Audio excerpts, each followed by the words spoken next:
how are you? I hope everything's good. I hope you had an amazing week. I had a fantastic last week. Actually, last 2 weekends. And I'm back. I'm ready to start painting, to start reading, to do everything because I have been fully recharged. My energy, my soul, my mind. But I thought today I would do a little bit of a pajama party vibes because I got on my pajamas and I thought, you know what, I'm not gonna change, I'm not gonna go above for the video. I want it to be real. And I am here with my cup of coffee, iced coffee, because this is a pajama party in the morning. I woke up just a little bit ago and I just thought, you know what, I'm gonna do my makeup, but we're gonna do a comfy day today. So grab your drink, grab your snack, we are going to have a party. A couple new things. First of all, I redecorated my space again, but this time I didn't just move all the furniture like I usually do. I just wanted to fill my wall a little more and change some of the lighting. I changed my desk. So we're making this corner better and better every time. And in a couple weeks, I'm gonna actually buy a new bookshelf. I'm getting two to put side by side because it's getting a little, not just crowded, but also it's not as pretty as I want it to be, because I don't want to only have the books. I want to have some pretty stuff and decorate it and have some space for it. So yeah, I'm gonna be upgrading my bookshelf situation in a little bit, probably in like 2 weeks. So yeah, this space is gonna keep evolving. So one of the things was that I read some of my favorite and least favorite books of the year so far in these 2 weeks, and we have to talk about them. I was thinking about doing a separate video about it, but honestly it's not worth it because I honestly do not have that much to say about them, except for the fact that I loved one and I did not like the other, and they're part of a duology. I am talking about A Castle in Their Bones, and it's a second part, Stardust in Their Veins. So let's talk first about A Castle in Their Bones. I have mentioned previously that I was reading this book, and it was actually part of my TBR video where I was talking about all the books I want to read, and some of them were series. So if I do like the first book, I would include the whole series into the TBR, and this is what happened with this series because I actually started with this one. This one was my first book in the whole TBR. So I loved it, and I thought, let's read the second one. Let's talk about the first one first. Summarize the story. It's a fantasy royalty story where we have three main characters: Sophronia, Daphne, and Beatrice. So they are triplets born, how do I explain? So their mom is an empress and she wanted to have these three girls. So she went to her empire. I'm not sure if I'm pronouncing that right. But basically these are these people that have powers where they can use the stars and stardust to make wishes come true. So she went to her empire and asked for these three girls to be born. So they are part human and part stardust, I guess. They're special. Now the thing is that this empress had a plan since before she had these girls, because she wants to take over the whole land, and she thought of a plan where she would have each of her daughters marry the future prince of these lands so that eventually she could take over everything. Not the best mother in the world, honestly, but it was a really engaging story. There was so many moments where you fall in love with the characters. They're all very different. Sophronia is more of a romantic in a sense. She's very noble. She looks to the positive sides of people. She's very hopeful, and she actually falls in love with the prince that she's been messaging through letters. Now, they all three know the plan. They know that this is all part of a scheme. They're not really marrying because of love. They all have a plan to ruin this government so that their mom can come and take over. But Sophronia, being the romantic that she is, she actually falls in love with the prince before she even meets him. So there's one story going on. Then we have Daphne. Daphne is like the strongest one, and she's very much like her mother.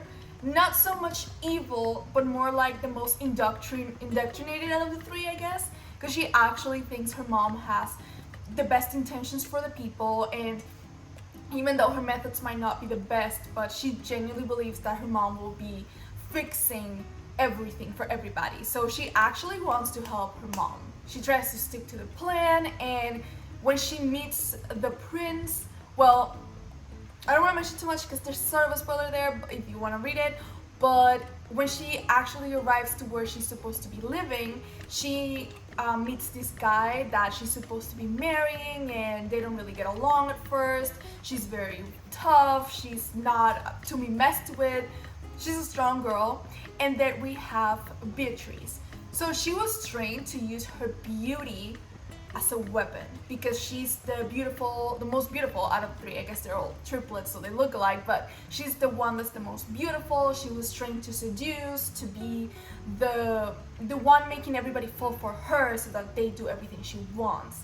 And even though that's what she was trained for, and she's very much like that, where she always tries to get people on her good side and always trying to seduce them, whether it's romantically or just being very charismatic, she actually has a really good heart. And similar to Sophronia, she does start feeling, not necessarily falling in love in a romantic way, but falling in love with the people of the country that she's moving in. So we have three very different situations for each when they encounter when they arrive to their countries, and it's so cool to go through their different perspectives, their different point of view, because each chapter is divided by their names. They're not numbered or they don't have titles. It's just we see the different points of view in each chapter. So very fun writing style. So yeah, it was a really fun fantasy to read. A lot of romantic moments, a lot of crazy, interesting moments, a lot of fighting and scheming and taking over countries. So it's got a little bit of everything. There are a couple characters that were not my favorite, and I don't want to go too into detail because if I get too excited, I'm gonna start spilling the beans. But let's talk about Violet. I don't really like Violet too much because I didn't really find her character that interesting, and honestly, anytime that it involved her, the most interesting part was all the other characters that had to do with the situation, not really her. And the reason why I'm mentioning this, it's because in the second book, she actually gets to be a main character. So now we get, just like we get with all the other girls, we get chapters named after her where we are seeing her point of view. Right? And I'm sort of a Violet hater because I hate so much the entitlement that she gets on the second book. Something major happens in the first book, and in the second book she feels a little too entitled, even though she has some involvement to do with that, which kind of upset me because it wasn't so much like one of those things where, you know, she's going through her arc or whatever. It felt more like she felt really justified about her feelings and how she was so upset about what happened. But you're like, girl, this happened because of you. Like, I understand that she was sort of forced to do some of the things she did, but still, like, the only thing you should be feeling is guilt and repentance, not being upset at other people because of something that was overall your fault. I'm not gonna say anything else. But I will say this really major thing that happens in the first book is honestly at least 50% of the reason why I didn't want to continue reading the second one. Even if I say why, it's gonna give it away. So I cannot say why, I cannot explain myself. I'm just gonna let you know that it might not matter that much to you if that's not the reason that you were reading the story, but this was honestly one of my favorite things about the first book. And then in the second book, there's like a twist to it that I did not really like. And I was spoiled. I know how the second book ends, and I say that like if somebody else spoiled it for me. I don't know why. I don't know why. But when I bought it, I really don't know what I was thinking. I just opened the last page and I just read the last sentence. And the last sentence is the spoiler for the whole book. Bruh. And I was like, I genuinely don't know why I did that. I don't know why I did that. But I read the last sentence of the book the moment I bought it. And I was like, oh, I wasn't expecting the last sentence of the book to be like so powerful. That kind of makes me hopeful for the third book because reasons. I feel guilty when I DNF books, and I DNF'd this one. I got to the half of the book, so I feel like I give it enough of a chance. But I just could not keep my interest in this book. And at times it felt like I was just reading because I had to get over with it. And it's not the shortest book, it's almost 600 pages long. So reading 600 pages of a book just because I feel like I had to be done with it, no. That is how reading slumps happen. And I'm going through a tough moment right now, and I cannot have a reading slump too, okay? I had this huge art block for weeks, which is also resolved, and I'm gonna talk about that later. But I couldn't have an art block and a reading slump at the same time because that would have probably been my 15th reason. We DNF'd this book here in this house. I didn't lose hope, honestly, because like I said, that one spoiler ironically is the reason why I did not want to DNF it, even though I did it, because it gave me hope. And I will buy the third book. I don't know when it comes out because the second one came out this year, I'm pretty sure. It's really new, it's really recent. So I bet it's gonna be a while for the third one. And maybe in between now and whenever the third one is at least announced to come out, I will come back to this book and try to finish it. But it's just not the time right now. It's not the time for her. And the little spoiler at the end is the only reason why I am continuing to read this book. Because if I didn't know that, and I thought what was currently going on after the end of book 1 and what's currently happening in book 2, I would just be like, they lost me. So yeah, that's a little update on my reading situation. But because I DNF'd this one and I'm done with the series for now, I moved on to my next book in my TBR, and that is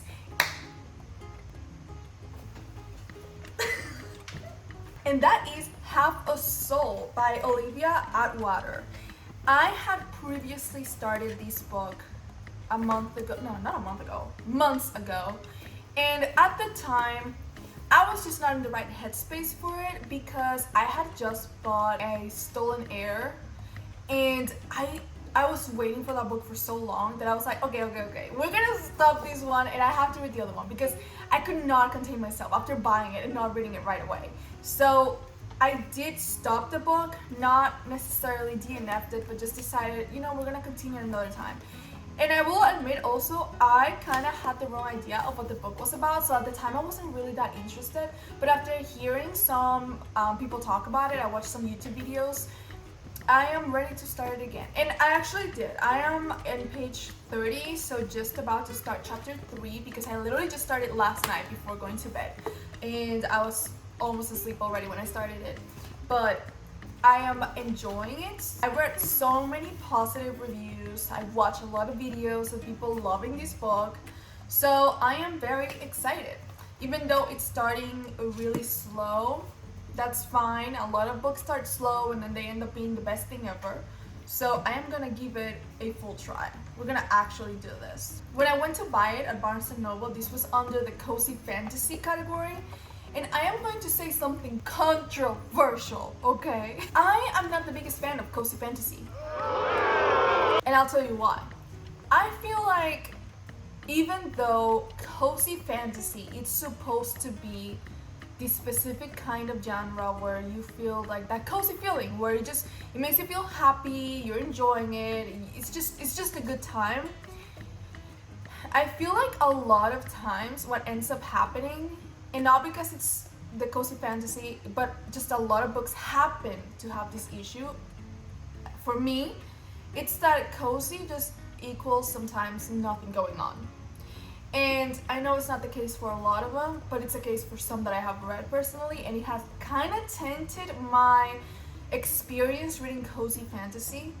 Because, I mean, you can still have that cozy feeling while some drama is going on. I mean, I don't know if this is like the right way to describe this book, but I had that kind of cozy feeling while I was reading Emma. I wouldn't say it's like a full-on like cozy read, but it sort of is.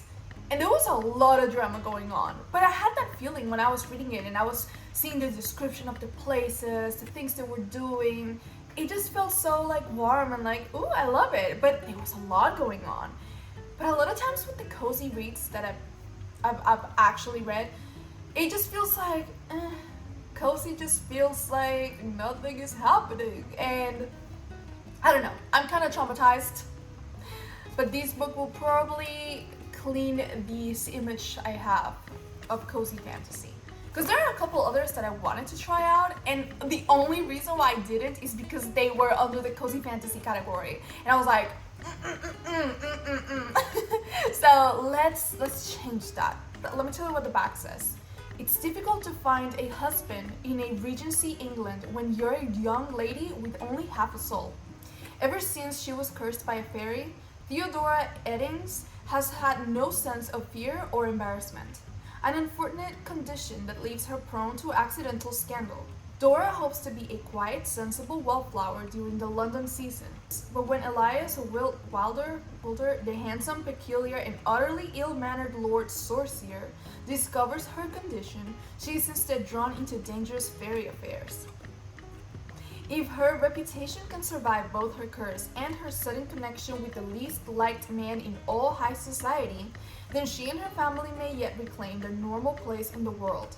But the longer Dora spends with Elias, the more she begins to suspect that one may indeed fall in love even with only half a soul. Come on. That sounds like an amazing read, and we are excited.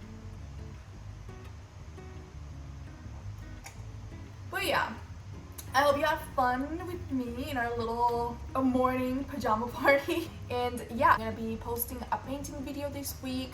I am going to be trying to making those regular because I finally figured out the setup where I can comfortably paint and record. That's the reason why I haven't done those in so long, because I feel like it was just not comfortable the way I was doing them before. I figured it out. So we're gonna have more painting videos coming soon. And I want to go and be a little more consistent with my study with me and my inspiration videos. So yeah, I hope you enjoyed this little update, this little pajama party, and I hope you have a great day today. And I will be talking to you soon because we're gonna be painting very soon. Bye!